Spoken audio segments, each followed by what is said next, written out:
Assalamualaikum warahmatullahi wabarakatuh.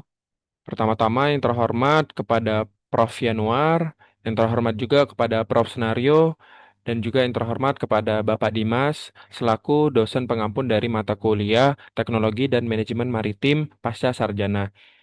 Izinkanlah saya memperkenalkan diri saya terlebih dahulu. Nama saya M. Dafan Hafiz Safwan dengan NPM 2106730993.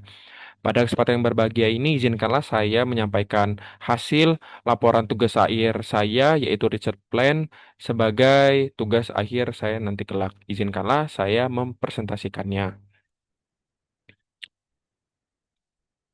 Berikut adalah judul dari research plan saya, yaitu optimasi geometri hydrofoil berbasis simulasi CFD dan metode response surface untuk meningkatkan rasio gaya angkat terhadap gaya hambatan.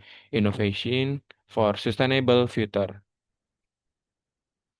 Sebagai introduction, pemerintah Indonesia bertekad menurunkan emisi gas rumah kaca hingga 29% pada tahun 2030 dan menargetkan pencapaian emisi nol pada tahun 2060. Untuk mencapai tujuan ini, pengembangan energi terbarukan harus segera dilakukan guna memastikan keberlanjutan di masa depan. Cadangan energi fosil diperkirakan akan habis dalam beberapa dekade mendatang, di mana minyak bumi akan habis pada tahun 2052, gas alam pada tahun 2060, dan batu bara pada tahun 2090. Nah, sebagai gambaran, karena adanya akan habisnya dari bahan bakar yang kapal yang sering gunakan, hydrofoil di sini yang saya rancang itu berguna untuk mereduce dari energi saving yang ada. Jadi dia akan menghemat dari bahan bakar listrik yang ada, di mana di situ akan mendukungnya energi terbarukan itu sendiri.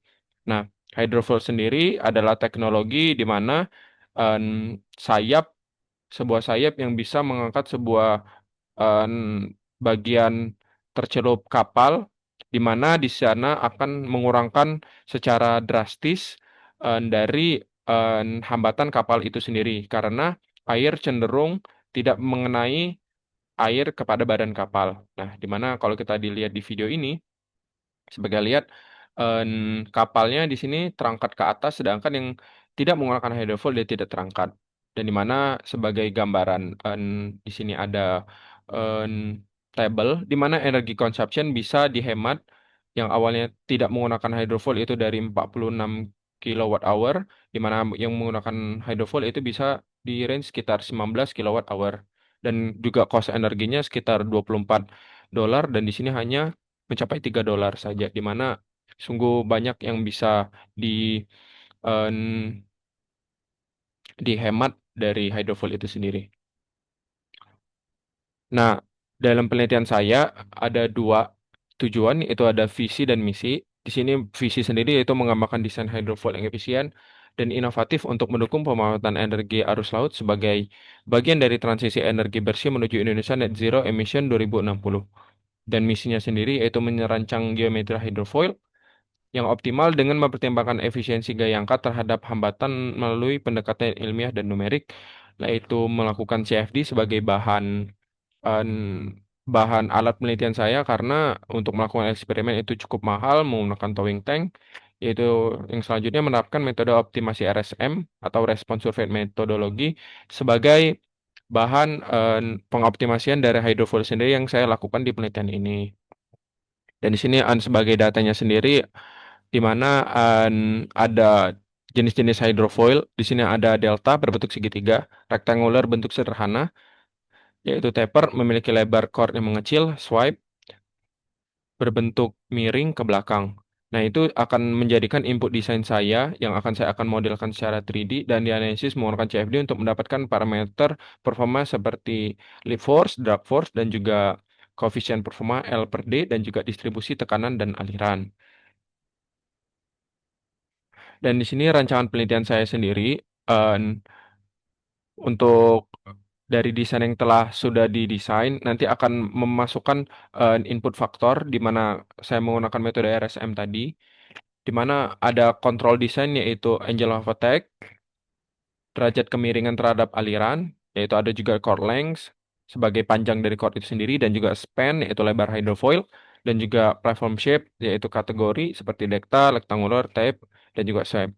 Dan di sini ada variabel yang sudah saya buat sebagai tabel, yaitu ada angel of attack sebagai ada deskripsi dan juga tipenya itu numerik semua dan pada simbol X, Y, dan Z. Dan juga di sini CFD setupnya sendiri saya menggunakan boundary condition yaitu inlet velocity dan outlet sebagai pressure, yaitu turbulence model dengan SST K omega. Dan juga di sini an output respon yang akan menghasilkan lift coefficient, drag coefficient, lift to drag ratio, dan juga hydrodynamic efisiensi yang saya akan hitung dari CL per CD. Yang di sini yang sudah saya hasilkan yaitu nanti respon Y1, Y2, Y3 sebagai tujuan CL ini akan menghasilkan yang secara maximize dan juga CD ini minimize dan CL per CD itu maximize.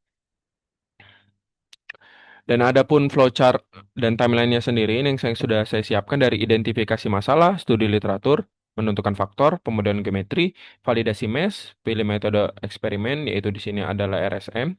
Ya, di sini selanjutnya ada desain eksperimen per platform di desain expert, simulasi CFD, ekstraksi pengelolaan data, input data ke desain expert, analisis regresi, visualisasi surface plot, dan perturbation plot, optimasi multi-respon, validasi model, dan diagnosis error, kesimpulan dan rekomendasi platform terbaik, dan penyusunan laporan.